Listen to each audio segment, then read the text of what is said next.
Put them in fear, O Lord, that the nations may know themselves to be but men. Selah. In verse 19, the psalmist called on God to arise and execute judgments so that man would not prevail.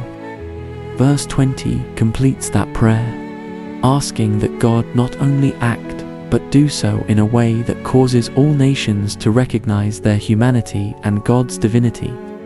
Together, these verses form a unified plea that God would humble the arrogant and bring the rebellious world into reverent submission. Put them in fear, O Lord. The psalmist appeals to God to strike awe and terror into the hearts of the rebellious nations. This fear is not just dread of punishment, but a deep, humbling realization of God's supreme power. The request is not rooted in revenge, but in the hope that fear of the Lord will lead to repentance or submission, that the nations may know themselves to be but men. Here, the psalmist targets human pride.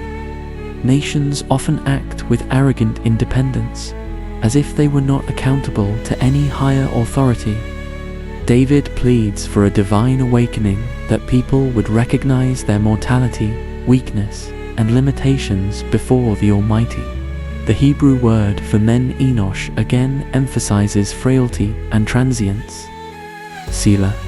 This pause invites the reader to reflect deeply. It adds weight to the plea, urging listeners to consider the implications of God's judgment and humanity's smallness before Him. Psalm 9 concludes with a powerful reminder of the vast divide between human pride and divine sovereignty. When the nations forget God, they exalt themselves. But when God acts, their illusion of control is shattered. This verse is both a prayer for divine justice and a warning to the proud that apart from God, mankind is nothing but dust.